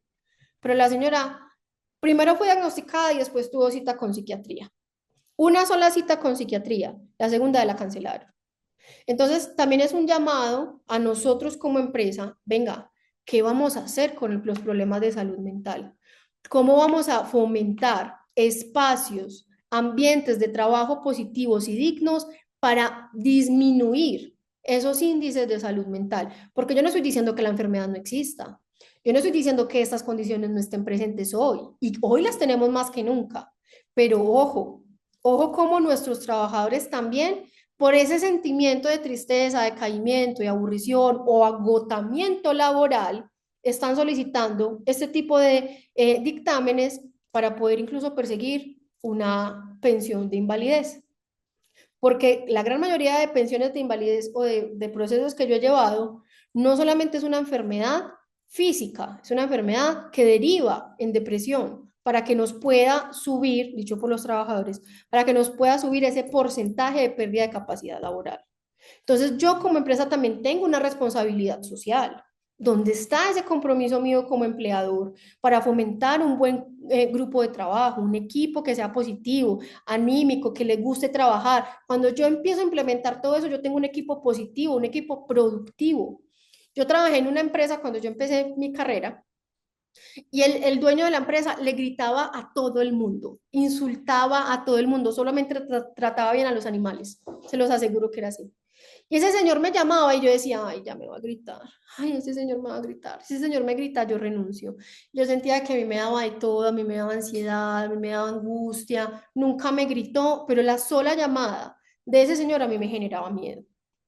Entonces, ¿cómo estamos nosotros también como empleadores de cara a esos trabajadores que siguen siendo seres humanos? ¿Cómo estoy yo motivando a que mi trabajador esté feliz donde está y que por lo menos yo le pueda dar garantías de alguna manera para que ese espacio y ese ambiente laboral sea óptimo y adecuado? Y esta es la invitación. No solamente que le tengamos miedo a esas prohibiciones o a que todos los trabajadores se nos enfermen, es yo cómo voy a prevenir esos riesgos que se están viendo hoy en día. Listo. Y que esto también ya debería de estar trabajándose desde seguridad y salud en el trabajo, no solamente en la medición de un riesgo físico, también la medición de un riesgo mental. Y miren, acá la misma ley incluso nos habla de algo, y es la medición del desempeño. Hoy tenemos que empezar a crear parámetros para fijar el salario que va a devengar un trabajador para en el desempeño de X puesto. Ya no es simplemente que yo quiero contratar a fulanito para X cargo y yo le voy a pagar el mínimo. Con eso está bien. No, no. Venga, hay que medir. O sea, ¿cuáles son las cualidades requeridas para ese cargo? ¿Cuál es ese esfuerzo físico, mental, que va a generar un desgaste en ese trabajador? ¿Yo qué responsabilidades le voy a dar? Porque una cosa es que yo le dé una responsabilidad a un trabajador de que mantenga limpia una área, otra cosa es que yo le dé una responsabilidad de que me mantenga a flote la parte financiera de una empresa. ¿Qué responsabilidad yo le estoy asignando sin desmeritar ningún cargo? ¿Qué condiciones físicas, psicológicas, operativas, mentales tiene ese trabajador? Y esos criterios me van a empezar a dar un salario.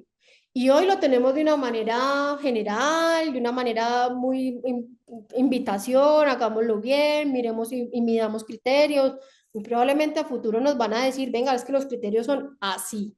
Y ese es el salario que tenemos que pagar, porque no se nos olvide que la norma está buscando la estabilidad de los trabajadores, que tengan un trabajo decente. Ese es el objeto de la norma, que el trabajo sea decente. Para que un trabajo sea decente, tiene que tener un salario decente, ¿cierto? Entonces, hay que empezar a trabajar, esto tiene mucho de profundo. Yo pienso que al principio solamente pensábamos que los cambios eran, venga, el horario cambió a uno nocturno desde las 7 de la noche a partir de 6 meses después de entrar en vigencia la ley, es decir, desde el 25 de diciembre de este año, que ya no vamos a empezar a hablar de una jornada nocturna de 9 de la noche a 6 de la mañana, sino de 7 de la noche a 6 de la mañana. Pero esto no es el único cambio que nos trae la ley, es mucho más profundo y nos toca sentarnos a trabajar en todos esos cambios. Venga, ¿qué política yo no tengo? ¿Hace cuánto yo no miro mi reglamento? ¿Hace cuánto yo no lo actualizo? ¿Qué obligaciones tengo yo como empleador? Ni las sé. Pienso que solamente es pagar y ya. Eso hay que empezarlo a analizar, hay que rumiar todas estas cosas y mirar de qué manera vamos a empezar a integrarnos en esto, con la finalidad también de que no nos vayan a sancionar a futuro, ¿cierto? Entonces, ya que tocamos el tema del horario, lo que todos ya conocemos, hemos escuchado en noticias y demás, es este cambio de la jornada nocturna, sigue el recargo al 35%, pero ya sabemos que vamos a corrernos 2 horitas, ya no va a ser desde las 9, sino desde las 7 de la noche, y aquí la ley sí nos habla de una vigencia posterior, es decir, no desde la promulgación de la ley que fue el 25 de junio, sino desde 6 meses después a esa entrada en vigencia de la ley. ¿Listo? Entonces, ¿desde cuándo? Desde el 25 de diciembre del 2025 vamos a tener este cambio. Adicionalmente nos habla de la jornada máxima legal, ¿cierto? Y nos dice, la regla general, vamos a seguir con la disminución de la jornada, de la cual nos habla la ley 2101 de 2021, es decir, a partir del lunes empezamos a 44 horas y el otro año, desde el 15 de julio, vamos a estar a 42 horas, ¿cierto? Eso ya estaba claro para todos. Algo supremamente importante, que nos habla de una jornada flexible, que eso no es nuevo, eso ya existía, pero lo trae a la vida, digamos que nos lo refresca y nos lo recuerda y es muy bueno y muy oportuno por la siguiente razón, y es que a mí me dice la ley, venga, usted no tiene que decirle a su trabajador que él tiene que entrar a una hora y salir a otra hora todos los días. Dígale a su trabajador, y es una recomendación que también les hago, independientemente del contrato, independientemente que efectivamente ese trabajador tenga por regla general un horario, páctele en su contrato esta jornada flexible. Que si en algún momento yo, empleador, requiero la presencia de ese trabajador en un horario diferente al que yo lo tengo acostumbrado, yo lo pueda citar. ¿Me explico? Resulta que yo a las 4 de la tarde todos los días cumplo con mi jornada laboral, pero resulta que mi empleador me necesita más. Mi empleador me puede decir, ese día te vas a quedar. Incluso ese día puedo trabajar hasta 9 horas ordinarias y ahí no estoy causando ningún recargo o ninguna hora extra. Recargos sí son nocturnos, pero no ninguna extra. Y cuando yo vaya a causar extras es por en ese mismo día superar esas 9 horas. Es decir, que yo en un día puedo trabajar hasta 11 horas. Y ya sé que ahí voy con 2 horas de trabajo suplementario, ¿cierto? Entonces, ¿qué me dice? Venga, si yo voy a trabajar ese día 9 horas ordinarias, quiere decir que en el resto de la semana mi empleador me va a nivelar las horas que yo puse para ese día y voy a trabajar menos horas en el resto de la semana. Y que pueden ser mínimo 4 horas diarias, ¿cierto? Y ahí que estoy cumpliendo las mismas 44 horas de lo que va corrido de este año a partir del 15 de julio y 42 a partir del próximo año. Seguimos con esa misma máxima del trabajo suplementario, que son 2 horas extras diarias y 12 horas extras semanales. Pero ya sé que para yo contar esas 2 horas extras diarias puede ser incluso después de esas 9 horas laboradas.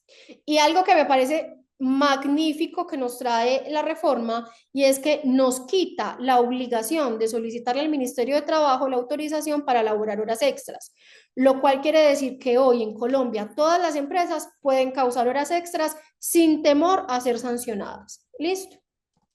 ¿Qué nos pide eso sí la ley? tenga un control estricto de esas horas, que siempre lo hemos tenido que tener, ya sea dentro de nuestro sistema de nómina, ya sea en un Excel, siempre hemos tenido que tener ese registro. ¿Cuál es la diferencia? Que aquí nos dice, venga, tenga ese registro donde esté claro, hora de inicio, hora de finalización, motivo en que se elaboró esa hora extra, quién fue el responsable de otorgar el permiso para elaborar esa hora extra. Y aquí les hago una cuña importante. Ojo que elaborar una hora extra o las horas que sean, no es porque yo perdí todo el día en diferentes cosas, me acordé que tenía que trabajar, trabajé y después fui y reporté horas extras. Las horas extras es que mi empleador o mi superior inmediato o el que haga sus veces o el que tenga la facultad para hacerlo, me autorice elaborar esas horas extras o me solicite elaborar esas horas extras. Y ahí sí van a ser contadas como tal. No cuando el trabajador perdió todo el día y al final va a trabajar y las va a pasar como extras. Esas no se van a contar. Pero, aquí hay un pero importante, y es que si yo no tengo este control de horas extras, sí me puede sancionar el ministerio quitándome el permiso por 6 meses. Eso sí puede pasar. Y no solamente eso. Antes, en la práctica, cuando un trabajador presentaba una demanda porque no se le pagaban horas extras, el empleador simplemente decía, yo no causo extras, yo no tengo registro, no tengo nada. Y entonces el juez decía, trabajador, ¿usted tiene soportes? No, los tenía que tener el empleador. Ah, el empleador no los tiene. Ah, bueno, entonces no se le van a conceder. Y fallaban a favor del empleador. ¿Por qué? Por falta de pruebas. Hoy tengo la obligación de tener un control, así sea en ceros, así yo no cause extras, porque si alguna vez un trabajador me va a hacer esa reclamación judicial de pago de horas extras y yo no tengo este control, se va a presumir que yo no lleve el control y que el trabajador sí las laboró, y por ende van a fallar a favor del trabajador. Entonces, así yo tenga el control en cero, así yo tenga el control con otros trabajadores diferentes al que me está reclamando, tengo que presentar el control de horas extras ante ese juez que me esté requiriendo. Sugerencia, ojo con los sistemas de nómina. No solamente para el control de extras, aquí les meto una cuña, para el control de vacaciones. Porque muchas veces resulta que esos sistemas de nómina no me dan toda la información que yo necesito, me la da parcial. Y no voy a poder tener el control adecuado. ¿Qué hemos hecho nosotros? Si no se puede parametrizar diferente ese sistema, lleve su propio registro en Excel. No tiene que ser un registro supremamente formulado, pues una cosa súper engorrosa, no, algo sencillo, pero lleve su propio registro. Tenga el control, porque me ha pasado en empresas, que cuando pedimos el control, por ejemplo, de las vacaciones, eso es inentendible. Y el trabajador tiene por ahí como 3 periodos acumulados, pero a mí no me dice qué periodos, o no me dice cuáles ya les he entregado. O sea, no me dice nada, me dice muy poco. Entonces, la sugerencia es que tanto para vacaciones como para horas extras, se fijen bien que el control que les esté llevando el sistema de nómina sea el adecuado. O de lo contrario, creen ustedes uno propio. Listo. A ver qué se me pasa por acá. Este tema que también es importante para las empresas que trabajen en dominicales. Y aquí esto lo voy a hablar muy por encima, pero esto tiene mucha tela por cortar, porque aquí hay muchas imprecisiones y muchas dudas. Lo que dice la ley básicamente es, vamos a aumentar el porcentaje del recargo dominical, que ya no lo hablo dominical, ya lo hablo de descanso obligatorio. Vamos a hacerlo de manera gradual. A partir del 1 de julio de 2025 va a ser al 80%, a partir del 1 de julio de 2026 va a ser al 90%, y a partir del 1 de julio de 2027 va a ser al 100%. Es decir, tiene una implementación gradual. La gente cree que la norma trae como novedoso el que diga que el domingo puede ser cualquier otro día. O sea, que el dominical puede coincidir con el domingo o puede ser cualquier otro día. Eso ya lo traía la norma, eso no es nuevo, eso estaba desde hace mucho tiempo. Y yo podía decir, venga, yo a usted lo necesito los domingos, yo le voy a poner que su día de descanso son los martes, todos los martes. Su dominical es martes, no es domingo. Y el domingo yo no le pago ningún recargo. ¿Cuándo le pago yo el recargo? Cuando usted me labore el martes. Ahí yo le voy a reconocer ese recargo. Lo dejan expresamente por escrito, lo firman las partes y ya, ¿cierto? Eso se puede hacer. Y muchas empresas lo van a empezar a implementar y ojalá lo puedan implementar. Una empresa me dijo, a mí se me va todo el equipo. Donde yo implementé eso, a mí se me va todo el equipo. Es que aquí trabajan es por el recargo. Aquí están y trabajan duros porque saben que les va a llegar más plata por ese dominical. Una opción podría mirar cuánto le podría reconocer yo a un trabajador por bonificación no salarial. Eso es una opción. Le cambio el día, no trabaja el domingo, le pongo otro día de la semana, descansa siempre ese mismo día, yo me ahorro el recargo del 80%, me ahorro que lo tenga que reportar en seguridad social, que lo tenga que sumar para aportes a prestaciones sociales, pero al trabajador no lo tumbo, porque le puedo decir, venga, y si le doy un bono no constitutivo de salario, que no me supere el 40% del valor total de la remuneración, está bien. Pactado por escrito, ojo, no lo vayan a hacer de manera verbal, pactado por escrito. Pero eso se puede hacer. ¿Cuáles son? ¿Y por qué les digo que esto tiene mucha tela por cortar? Porque no nos están hablando solo del domingo, nos están hablando también del festivo. Y es que el día festivo va a tener este mismo recargo. Pero hay un agravante que apenas nosotros estamos intentando descifrar cuál es la manera interpretativa correcta. Y es que cuando un trabajador me labora dominicales, yo puedo hablar de un trabajo ocasional o un trabajo habitual. Y eso es lo que me va a marcar la línea para yo compensar, ¿cierto? Eso solamente ocurría para el domingo, eso no me sumaba festivos. Hoy la ley es ambigua y da a entender que no solamente tengo que contar en el mes los domingos, sino también los festivos. Y ahí, por ejemplo, en un junio que tiene tantos festivos, ese trabajo dominical de domingo y festivo se me va a convertir muy fácilmente en habitual. Y ahí yo voy a tener que pagar recargo, dar el día y demás. E interpretativamente es muy ambiguo. Apenas estamos intentando mirar cómo lo vamos a manejar. ¿Cuál va a ser la sugerencia para ustedes como empleadores adecuada para que no se vayan a enredar? Ni con ese cálculo, ni con ese pago. ¿Listo? A ver qué más me falta por acá. Bueno, este tema que ha dado tela por cortar. Voy a tocar este tema, otro tema rápidamente para que vayamos a las preguntas y podamos terminar, que ya me excedí más de la hora. Pero rápidamente, ¿y por qué me parece supremamente importante tocar este tema? Y es que las empresas, bueno, las empresas no, me ha pasado, justamente esta mañana me pasó con una trabajadora, están llamando al Ministerio de Trabajo a preguntar si es verdad que el Día de la Familia dejó de ser obligatorio. Y el ministerio, muy lindo, les está diciendo, no, eso no ha dejado de ser obligatorio, eso deja de ser obligatorio cuando ya estemos en las 42 horas. Entonces, yo les voy a decir una cosa, no se los voy a decir desde mi interpretación, yo se los voy a leer desde la norma, rápidamente, para que veamos cómo está planteada y que la ambigüedad no es tanta, que está clara. Resulta que la jornada familiar nos la trae la ley 1857 del 2017 y en su artículo 3º en el parágrafo dice lo siguiente: los empleadores deberán facilitar, promover y gestionar,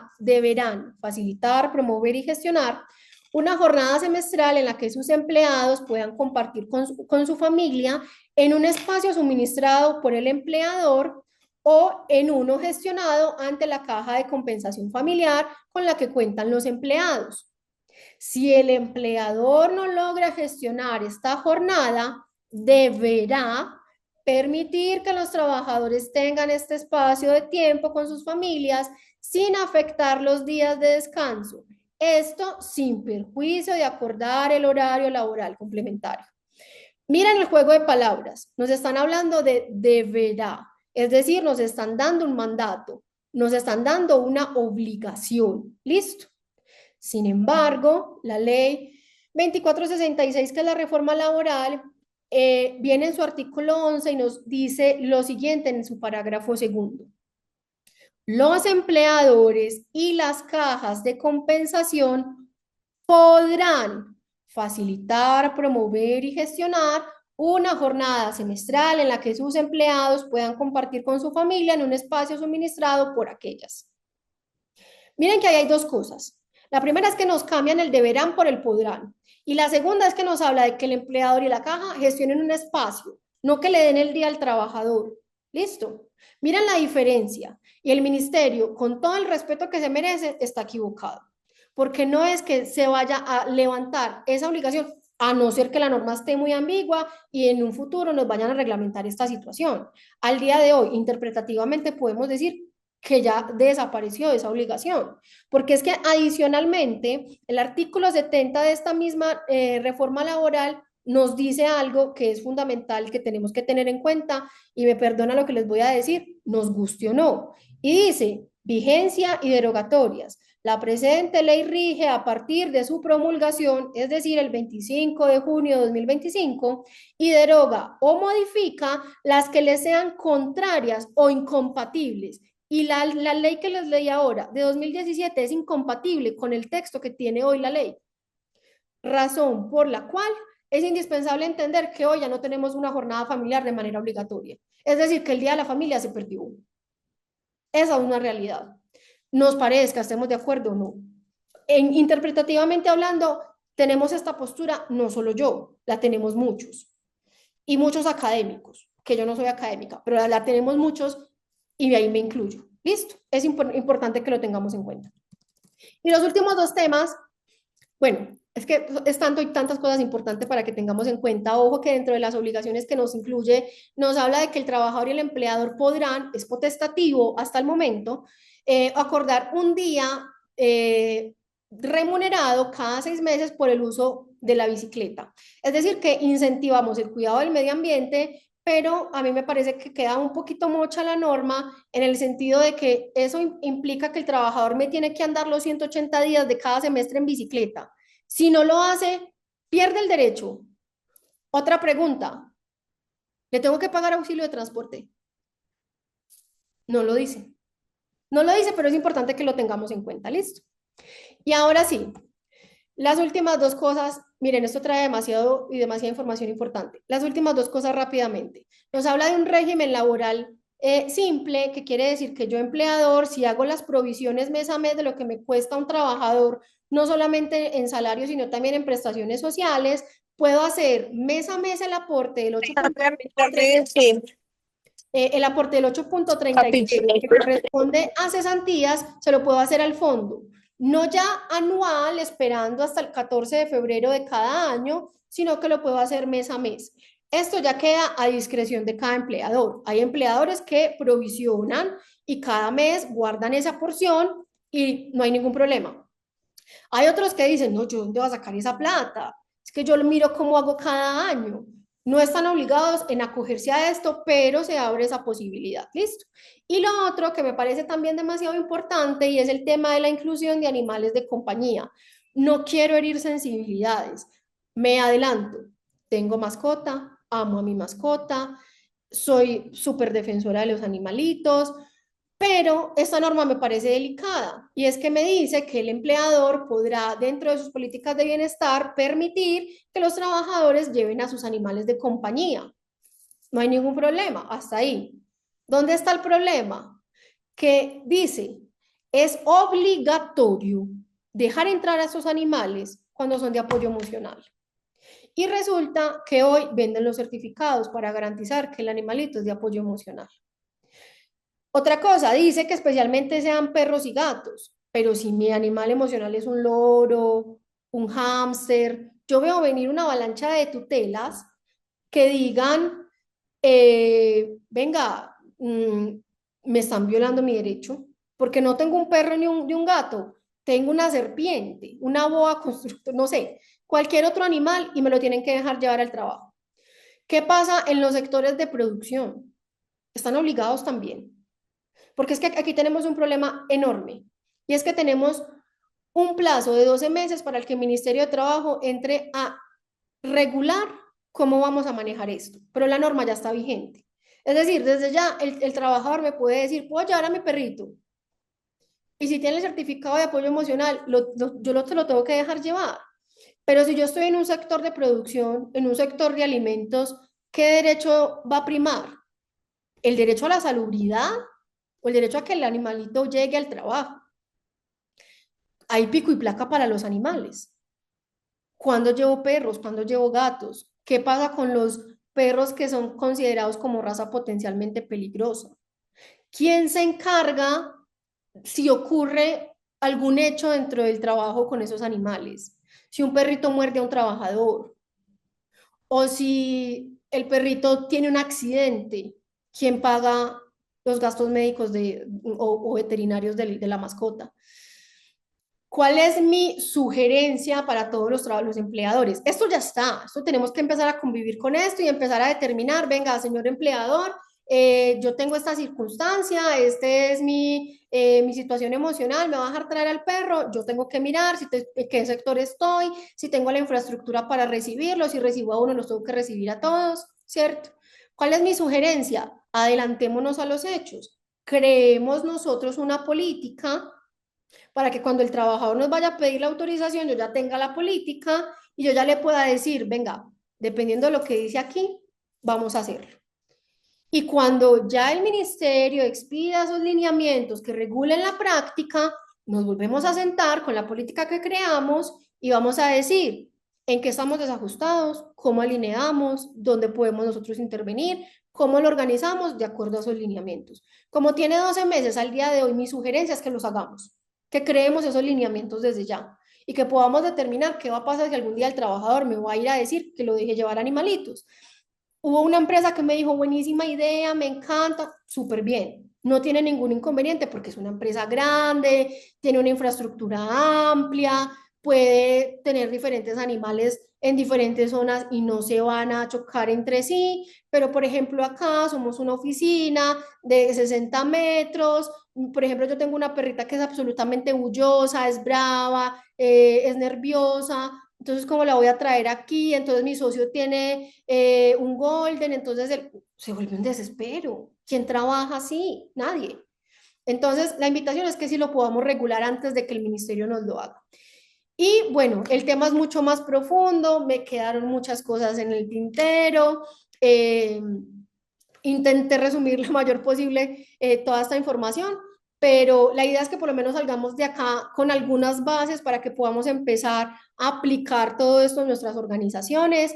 Evidentemente vamos a quedar con inquietudes, evidentemente vamos a querer empezar a ahondar en algunos temas que nos van a pegar de manera más directa en algunas empresas y que en otras, pero la idea es que podamos empezar a resolver toda esa situación y miremos cómo la vamos a gestionar, que realmente es lo que nos importa, ¿cierto? De cara a esta nueva reforma.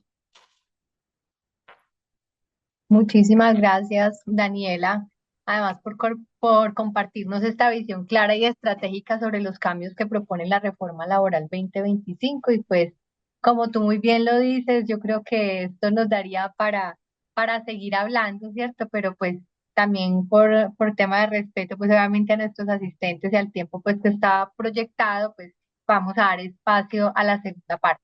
Igual, pues para nosotros también es un tema álgido, precisamente que desde la formación que brindamos en nuestro programa de administración humana, pues es necesario seguir reflexionando y conociendo con mayor profundidad. Claro que sí. Bueno, a continuación damos entonces paso a un espacio de conversación con Santiago Arias Torres, docente del programa de administración humana, de administración de empresas de CEIPA, quien dialogará entonces con Daniela a partir de algunas preguntas que ustedes pues han dejado en el chat y otras que nos ayudarán a profundizar en los temas tratados. Santiago, adelante. Muchas gracias, Daniela, muchas gracias. Para todos los que aún continúan en el webinar, queremos decirles que en la pantalla está el QR con el cual pueden diligenciar la lista de asistencia. Diligenciando esta lista, podemos garantizarles a ustedes el envío de las memorias, la grabación y la microcredencial, la insignia digital, la insignia digital. Yo pues creo pues que hemos superado pues el tiempo que teníamos organizado en función de esto. No creo necesario pues como apelar al conversatorio, más bien te voy a plantear unas preguntas de las cuales hemos recogido que nos llaman la atención, Daniela. Sin embargo, para todos los asistentes, quiero indicarles que desde el núcleo de laboratorios de negocios 3 de los programas de administración de CEIPA, vamos a tomarnos la tarea de tomar pregunta por pregunta de las que recibimos, responderla con nuestros profes de ese colectivo docente del núcleo y cuando les enviemos las memorias, cuando les enviemos la grabación, encontrarán entonces ustedes un banco de preguntas con su respectiva respuesta. De esta forma, pues, intentaremos darle respuesta a todos y que no se haya perdido, pues, un poco ese espacio. Igualmente quiero indicarles que en el chat también hemos dejado, pues, los datos de Eficia Boutique Jurídica. Hemos dejado la página web, hemos dejado el correo electrónico y hemos dejado un número telefónico para que también por favor lo consulten si tienen algún tipo de pregunta en particular para los profesionales de Eficia. ¿Listo? Entonces, vamos a estar por aquí recuperando las preguntas. Les voy a pedir el favor que se cercioren que las están haciendo en el chat general, que no las están enviando de pronto a un chat privado de alguno de los moderadores. Dicho eso, Daniela, yo quiero arrancar por, digamos, algunos elementos. ¿Listo? Y hay una pregunta que surgió hoy de forma recurrente. Y esa pregunta tenía que ver, bueno, pues aquí hay todo un panorama que según cómo se vea puede ser dramático de cara para el empresario, pero hay algunos empresarios que nos están preguntando, bueno, ¿y qué crees tú, Daniela, que la reforma trajo de bueno a comparación con, digamos, las otras estructuras normativas que tenían? Si nos logras responder esto de pronto de cara a el empresario, pues que es la intención en este espacio, te lo agradeceríamos mucho. ¿Qué trajo de bueno esta reforma en comparación con lo que teníamos anteriormente? Para mí puntualmente son tres cosas. Una es lo del Día de la Familia. Y miren, lo que les decía ahora, no es que pretendamos quitarle derechos al trabajador, es que estamos en una reducción de la jornada laboral importante. El próximo año vamos a haber perdido dentro de una semana 6 horas de trabajo, ¿cierto? Entonces, poderlo de alguna manera recuperar, por decirlo así, con la jornada me parece importante. Segundo, que se eliminó la autorización para laborar horas extras. Y todos los empleadores que han hecho este proceso me van a dar la razón, efectivamente era un procedimiento muy engorroso y el ministerio se estaba demorando hasta 2 años para dar la autorización, cuando ya no era ni siquiera pues válido o ya los cargos eran diferentes. Entonces el hecho de que lo podamos tener también me parece bastante valioso. Y lo tercero es de la jornada laboral flexible que les mencioné, que también nos da esa amplitud y esa posibilidad de trabajar dependiendo de esas necesidades operativas que tengamos. Ok, perfecto. Yo quisiera, pues, de pronto generar también una opinión, ¿no? Frente a lo que veo y lo hablo más de pronto como desde la visión de empresario, pues, o de gestor empresarial, ¿cierto? Y es un poco, si bien la reforma tendrá pues algunos reparos y probablemente cada uno desde la lógica de su negocio, del tamaño de su negocio, de su modelo de negocio, y demás, pues podrá encontrar algunas situaciones que tendrá que ajustar. Yo quiero destacar que parte de la conclusión que yo saco de la intervención hoy de Daniela es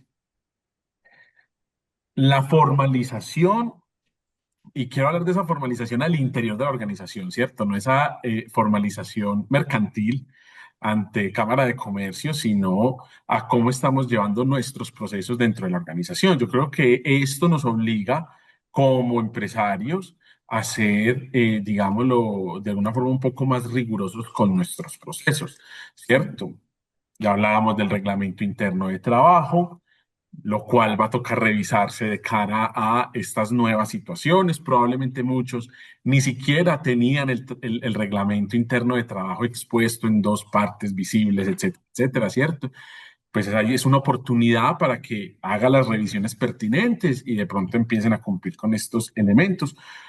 todo el tema de formalización de políticas y procedimientos dentro de la organización, sacar un espacio para eso, hacerse asesorar de personas pues alrededor de este tipo de temas. Dicho eso, Daniela,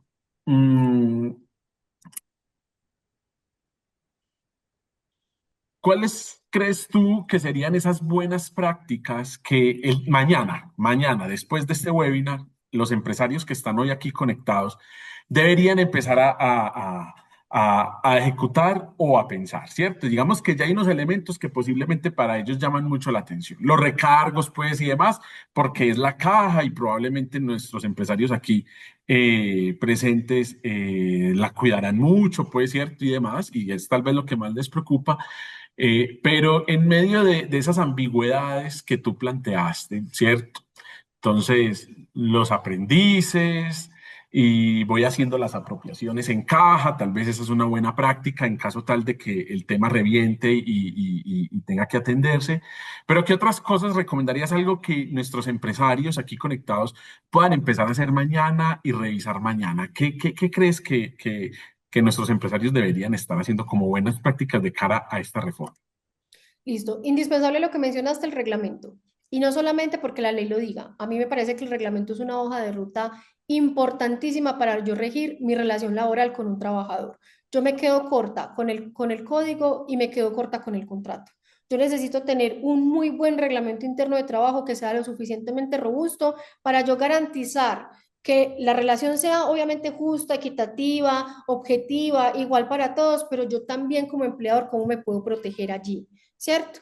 Con una escala de faltas y sanciones claras, que yo tenga muy claro qué sanción voy a aplicar para cada conducta, que yo pueda traer a mi organización qué conductas para mí son efectivamente sancionables, no para todo el mundo son las mismas. Entonces, eso sería lo primero. Lo segundo, empezar a buscar políticas internas, porque muchas veces cumplimos con las obligatorias y nos decimos, qué pereza llenarnos de políticas, y es verdad, pero una de las maneras es estructurar estas políticas que nos ayuden a regirnos internamente. Miren todas estas situaciones que se mencionaron y me quedan muchas otras por fuera. Entonces, ¿qué hacemos con el tema de los animales? ¿Qué hacemos con un tema de flexibilización que no hablamos? ¿Qué hacemos con todas estas circunstancias? Yo cómo me voy a regir como empresa para que pueda ser para todos de la misma manera. ¿Cómo puedo prevenir esas situaciones de cara a lo que está pasando, lo que les decía ahora? Listo, yo ya sé que tengo una licencia que tengo que otorgar. ¿Qué pasa con esas situaciones alrededor de esa licencia? ¿Yo dónde voy a prever eso desde el principio, no cuando ya me esté ocurriendo? Muy probablemente dentro de un reglamento. Entonces, ¿qué tengo que ir a mirar yo? ¿Cómo tengo mi reglamento? ¿Cómo tengo estructurados mis contratos que muy probablemente tengo que entrar a modificarlos? ¿Cómo tengo mis políticas? Que sí se estén aplicando, que sean conocidas por mis trabajadores, que yo tenga una comunicación fluida con ellos y pueda poner en conocimiento de ellos todos esos cambios que se tienen que empezar a aplicar. Perfecto. Daniela, muchas gracias. Para todos nuevamente, nuestra promesa de consolidar las preguntas que nos han enviado y con apoyo de nuestro núcleo de laboratorios de negocios 3 de los programas de administración y nuestro nuevo programa de derecho. Estaremos intentando dar respuestas a todas y esperamos en la información, en las memorias, cuando se las enviemos, tener un espacio en donde podrán encontrar todo ese banco de dudas e inquietudes. Nuevamente, pues, indicarles que este espacio fue gracias a la empresa Eficia, en la cual es socia fundadora Daniela, que en el chat pueden encontrar la página web para que se puedan poner en contacto con ellos. Igualmente, pues el correo electrónico contáctenos@eficia.com.co y el teléfono 301-808-1013. También un agradecimiento especial a la alcaldía de Sabaneta, a la alcaldía de Itagüí, a la alcaldía de La Estrella. Yo creería que lo dejaría hasta ahí en virtud de cumplir con el tiempo. No sé si mis compañeras, la profesora Lorena y la profesora Catherine, quisieran decir algo más, pero por mi parte, Daniela, muchas gracias. A los participantes, muchas gracias. Intentaremos cumplir con esa promesa de valor de darles respuesta a sus preguntas. Muchas gracias.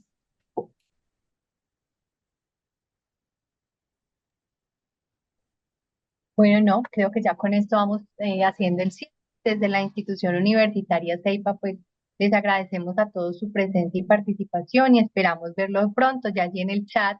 De hecho, estamos hablando de la segunda parte, varios lo han planteado, Daniela, precisamente pues en aras de poder tener como esa parte de pronto que no alcanzamos a abordar pues 100% dado el tema del tiempo. Pero pues desde allí creo que pues justamente esperamos seguir también transformando en conjunto esas necesidades empresariales por estrategias y que pues desde allí también podamos responder precisamente a estas solicitudes que nos hacen.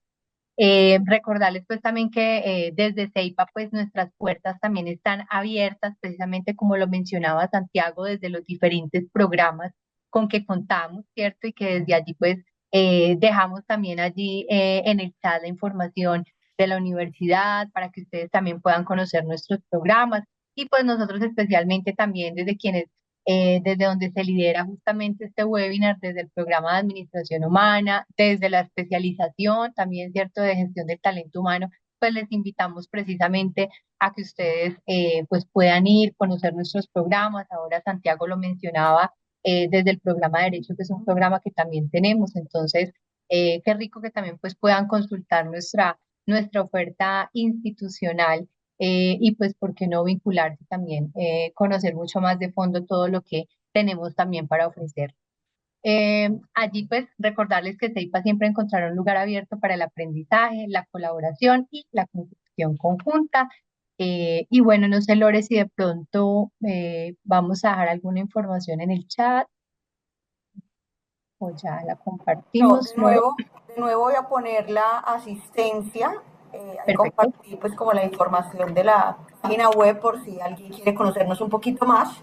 Yo también aprovecho pues como esta apertura de micrófono para decirle a todos muchísimas gracias por participar, por conectarse, por este proceso de aprendizaje. A Daniela Ángel Montoya de Eficacia, muchísimas gracias, muy interesante, muy dinámica, muy clara respecto a todas esas transformaciones que se vienen, y yo me sumo a las voces de algunos aquí en el chat y es no tengamos miedo, revisemos qué cosas debemos ajustar en nuestros procesos, de qué manera responder a las necesidades que hoy aparecen en el entorno laboral, pues para que todos podamos seguir aportándole al desarrollo de este país de manera adecuada y correcta.